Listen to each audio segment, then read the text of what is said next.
Bonjour et bienvenue dans un monde de création. La broderie se réinvente et s'invite dans votre garde-robe. C'est pour cela que je vous propose dans ce nouveau tutoriel de vous initier à quelques points qui vous permettront de réaliser de jolis motifs. Tout d'abord, faisons un petit point sur le matériel. Vous aurez besoin d'une aiguille à broder. Il en existe de différentes tailles.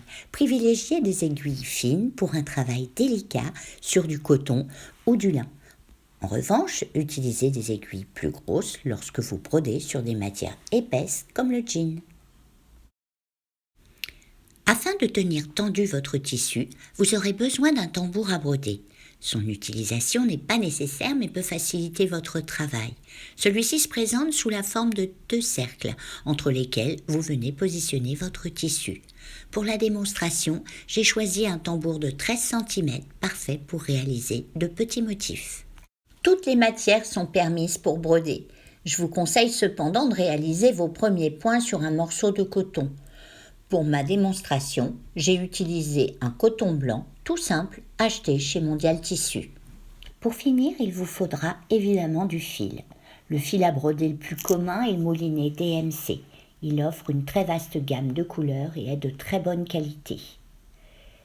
Il se présente en échevette de 6 fils. Vous pouvez utiliser les 6 fils ensemble ou alors les diviser pour varier l'épaisseur du motif. Après une présentation rapide du matériel, passons à la démonstration de quelques points.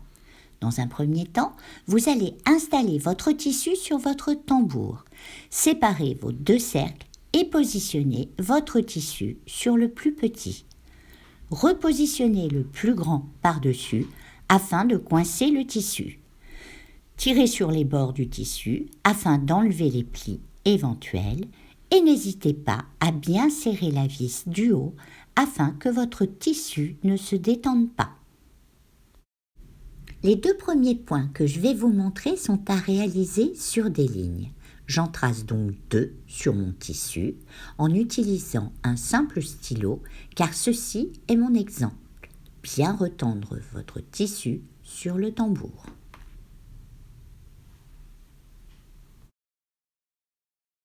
Pour le premier point, j'ai choisi d'utiliser 3 fils que je passe à l'intérieur du chat de mon aiguille. Faites bien attention que tous les fils soient bien passés à l'intérieur du chat.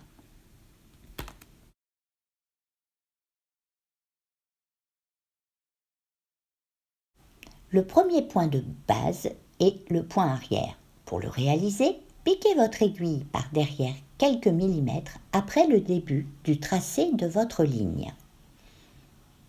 Maintenez un petit bout de fil sur l'envers de votre ouvrage. Vous allez piquer sur votre gauche au début de votre tracé. Puis, faites ressortir votre aiguille quelques millimètres plus loin vers la droite avant de repiquer là où vous aviez sorti votre aiguille la première fois.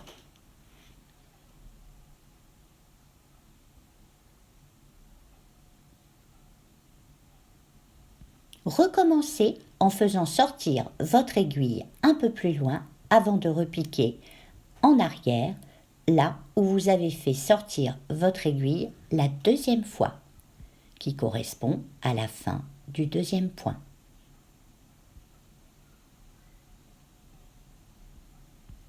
Lorsque vous travaillez sur des motifs avec des courbes, je vous conseille de resserrer vos points.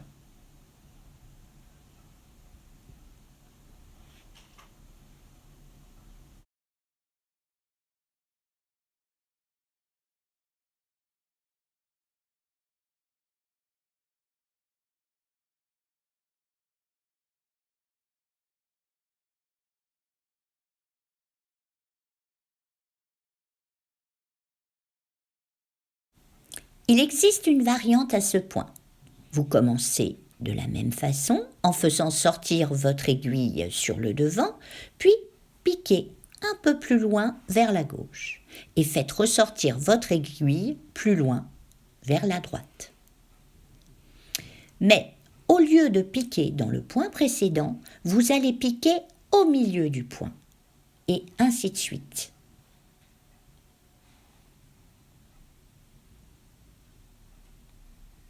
Le point arrière et sa variante sont parfaits pour faire les contours d'un motif ou pour écrire.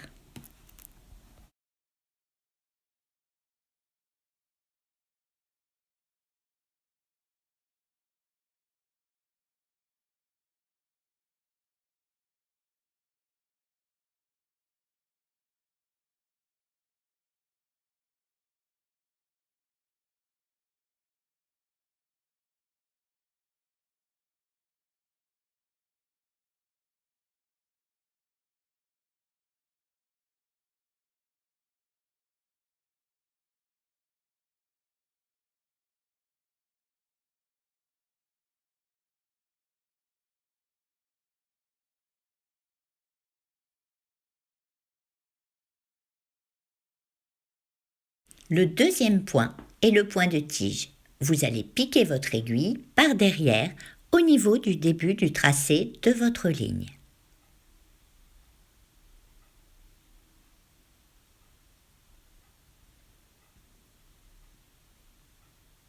Piquez plus loin en maintenant votre fil vers le haut du tambour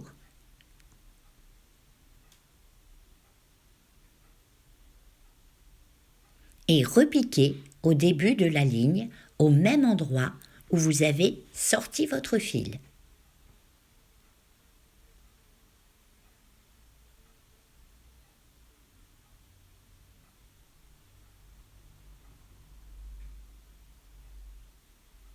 Piquez à quelques millimètres du point ainsi réalisé et faites revenir l'aiguille sur le devant du tambour en piquant à la fin du premier point.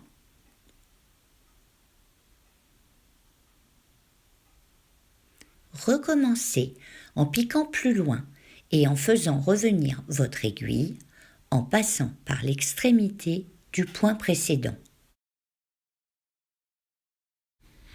Ainsi de suite, en vous assurant de toujours bien placer votre fil vers le haut du tambour. Pareil que pour le point arrière, réalisez des points plus serrés les uns aux autres si vous voulez réaliser des courbes. Le point de tige est parfait pour faire le contour d'un motif, des écritures et bien évidemment les tiges de vos fleurs brodées.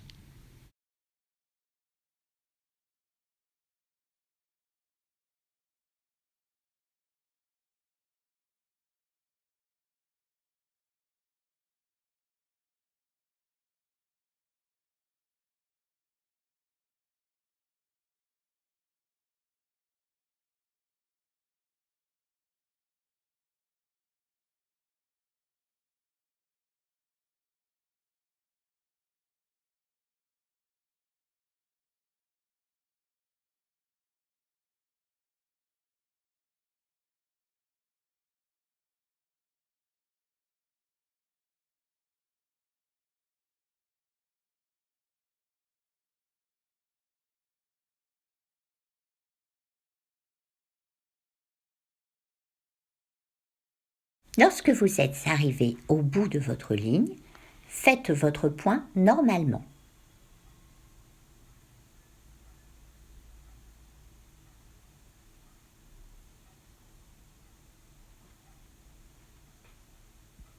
Mais ne piquez pas plus loin, mais piquez au début du point que vous venez de réaliser.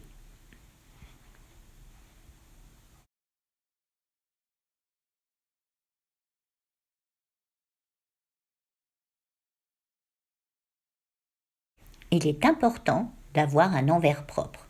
Pour cela, passez le surplus de votre fil sur l'envers de votre point et coupez ce qui dépasse.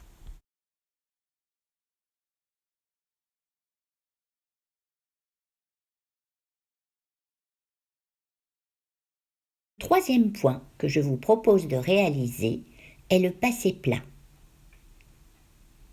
Vous allez piquer par derrière votre aiguille et la faire ressortir pour la piquer sur l'autre bord du motif.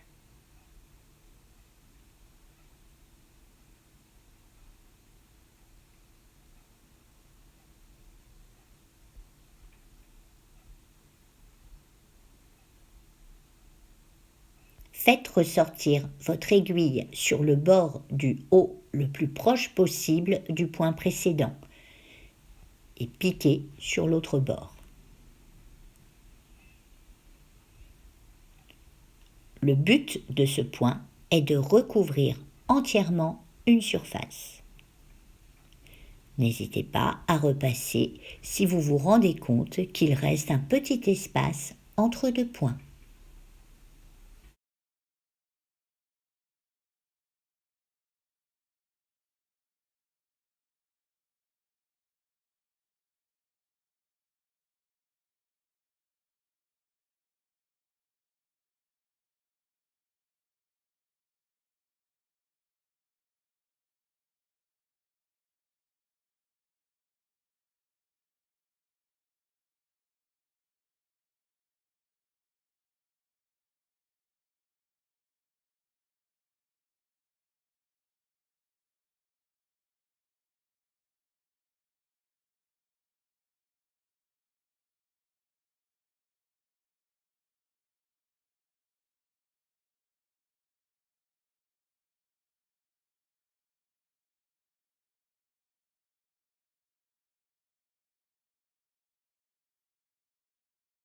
Ce point demande l'utilisation de beaucoup de fils, car le devant et l'arrière de l'ouvrage sont identiques. Pour économiser le fil, au lieu de faire un aller-retour de haut en bas, vous allez piquer en bas, juste à côté du point que vous venez de réaliser. Puis piquer sur le bord du haut. Vous allez ensuite faire ressortir votre aiguille en haut à côté du point précédent et piquer en bas, puis ressortir en bas et ainsi de suite. Ce point est très souvent utilisé car il permet de mettre en couleur une zone d'un motif à broder.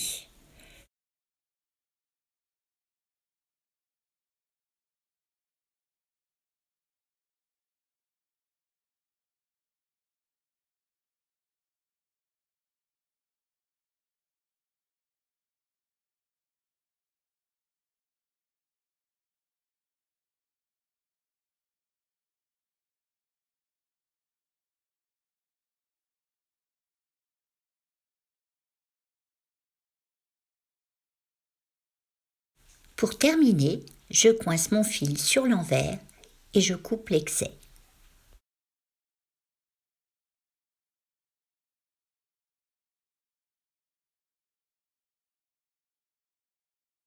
Passons maintenant au point d'arête. Il est très souvent employé pour représenter les feuilles. Vous allez faire sortir votre aiguille en haut de votre motif de feuille et faire un point en avant sur la ligne du milieu.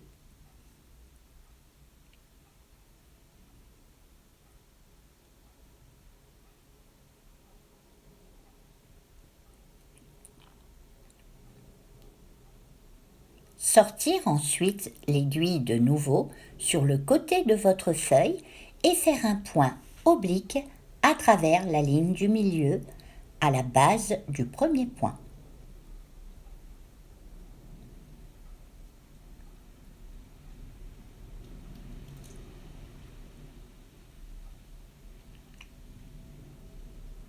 Sortir l'aiguille de l'autre côté et faites un point oblique en repiquant légèrement en dessous du point précédent.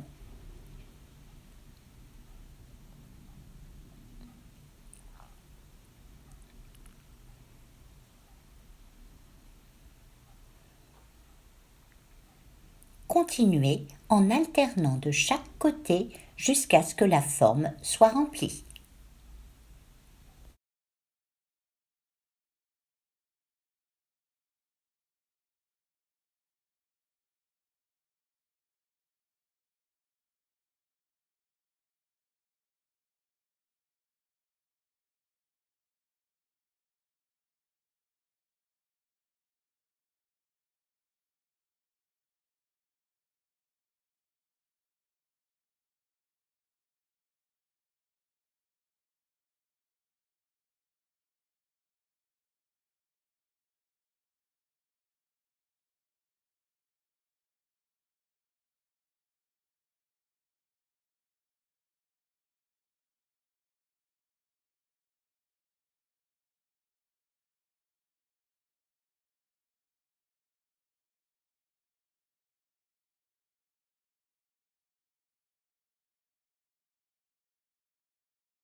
Finissez votre feuille en passant votre fil plusieurs fois sur l'envers de votre point et coupez. Vous allez maintenant réaliser le point de bouclette. Faites sortir votre aiguille et formez une boucle.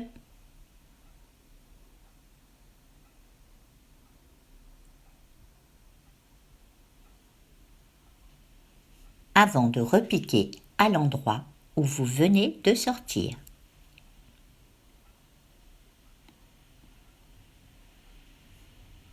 Vous allez ensuite piquer un peu plus loin en passant à l'intérieur de la boucle et piquer en passant par-dessus celle-ci.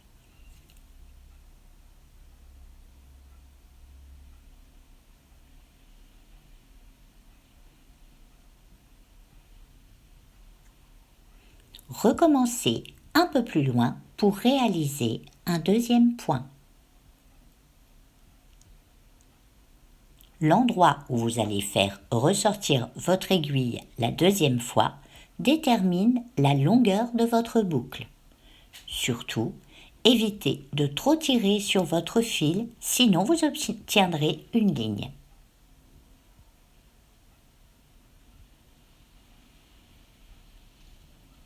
Le point de bouclette sert notamment à réaliser les pétales de fleurs.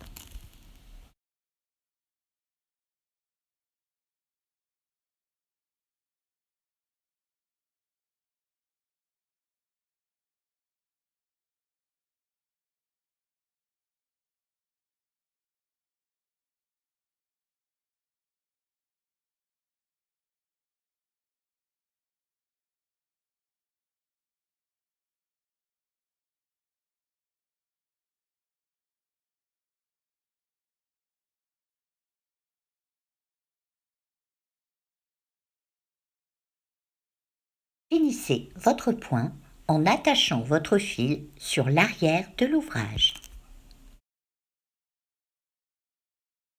Le dernier point que je vais vous montrer est le point de nœud. Faites sortir le fil à l'endroit voulu.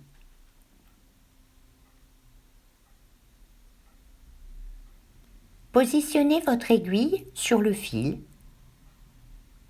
et enroulez 3 fois. En tenant toujours le fil serré, retournez l'aiguille au point de départ et piquez tout près de l'endroit où le fil est sorti la première fois. Recommencez un peu plus loin pour faire votre deuxième nœud. Ce point peut être utilisé pour remplir un motif ou faire un contour.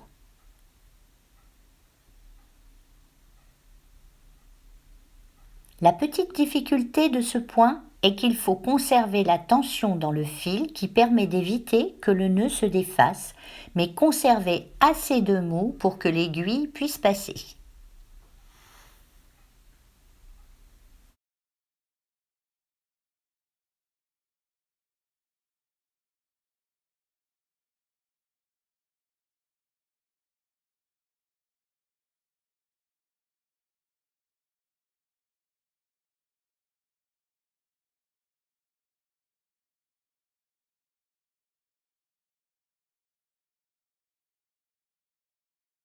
J'ai pour habitude de réaliser mes points de nœud en faisant 3 tours, mais vous pouvez aussi en faire moins pour avoir un nœud plus petit ou en faire plus pour l'effet inverse.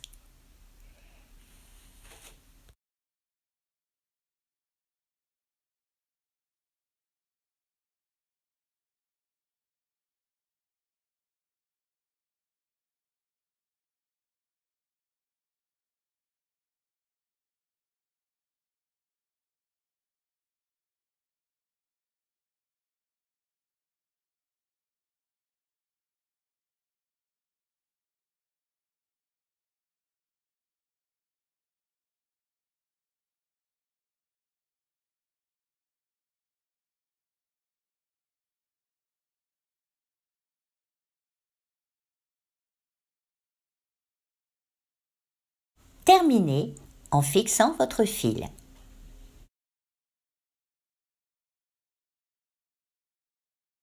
Voici tout tous vos points réalisés. Le point arrière et sa variante, le point de tige, le passé plat, le point d'arête, le point de bouclette et le point de nœud. Maintenant que vous maîtrisez tous ces points, il ne vous reste plus qu'à passer à la customisation. Pour une première expérience, je vous conseille de travailler sur un t-shirt en coton ou un tote bag. Passons maintenant au motif. Vous pouvez trouver sur notre site internet dans la rubrique tuto une planche à télécharger et à imprimer avec de nombreux petits dessins estivaux et mots à broder. Pour les reproduire, sur votre support, il existe différentes techniques. Vous pouvez utiliser un feutre hydrosoluble ou un feutre friction qui s'enlève à la chaleur, soit en dessinant directement ou en reproduisant le motif grâce à la transparence de votre tissu. La deuxième solution est d'utiliser un tissu hydrosoluble que vous allez trouver chez Mondial Tissu. Positionnez un morceau de ce tissu sur votre motif, décalquez-le, puis positionnez le morceau sur votre tissu, soit en le fixant grâce au tambour ou en utilisant des épingles. Lorsque vous broderez, vous passerez donc dans 2 épaisseurs de tissu. Une fois la broderie terminée, passez-la sous l'eau et le morceau sur lequel se trouvait le motif va disparaître.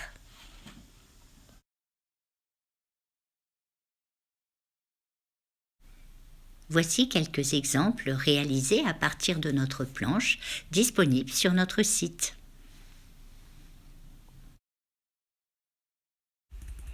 Et voilà, vous connaissez maintenant tous les secrets pour réaliser votre première broderie. Rejoignez-nous sur nos réseaux sociaux et n'hésitez pas à nous partager vos créations brodées. À très bientôt pour de nouvelles créations.